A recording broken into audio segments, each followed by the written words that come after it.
Hello everybody, ciao a tutti and welcome to another video about Italian. Benvenuti in un altro video di italiano. Today, as you can see, I want to talk about the word mica. Oggi voglio parlarvi della parola mica. This is a question that a subscriber and a follower on my Facebook page asked me this morning, and I want to make this video to explain this word that a lot of Italian, in informal Italian, use. So let's start and let's see this word.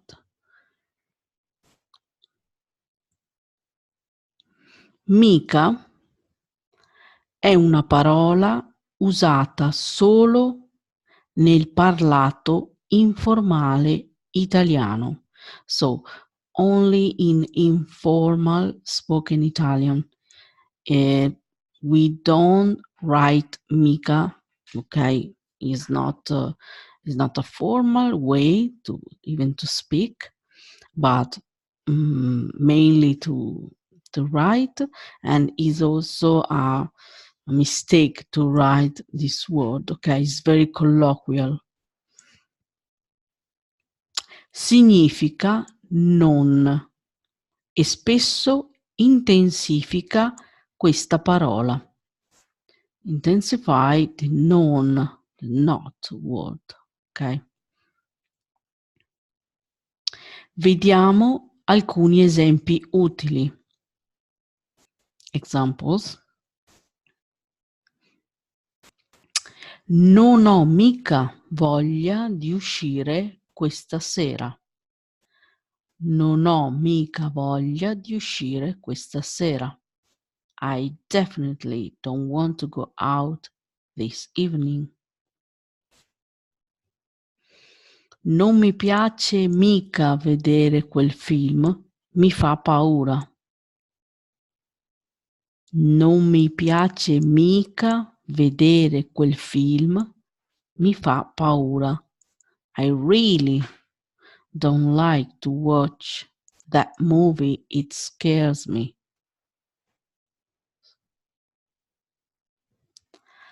Hai mica visto il mio cellulare?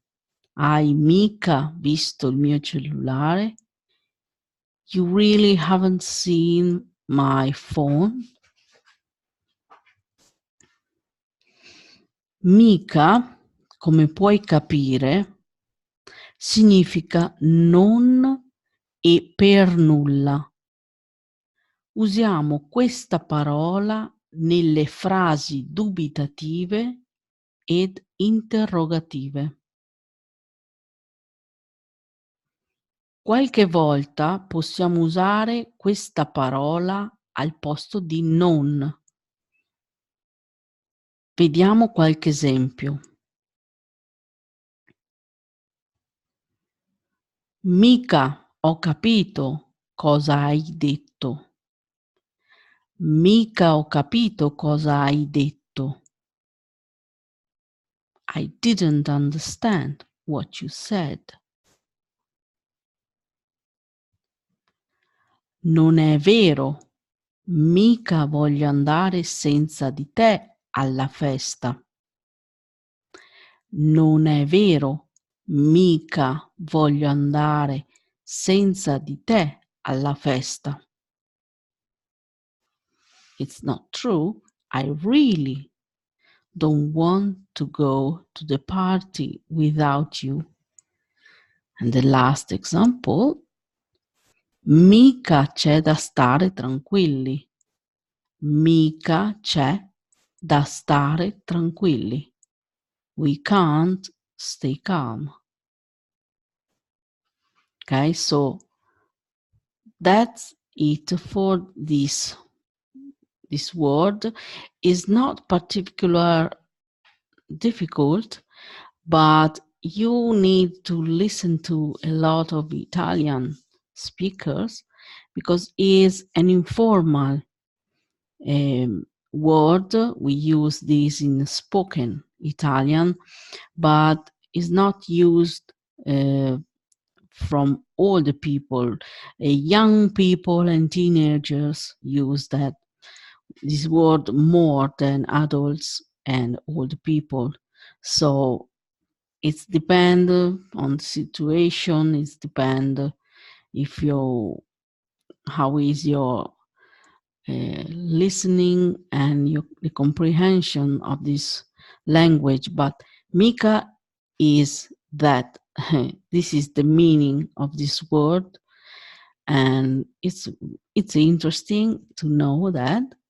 And again, thank you for watching this video.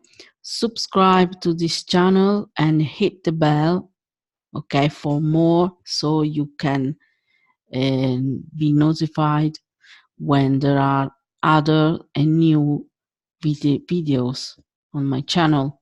Okay, so thank you for watching again this video, and I'll see you next time. Bye bye. Ciao.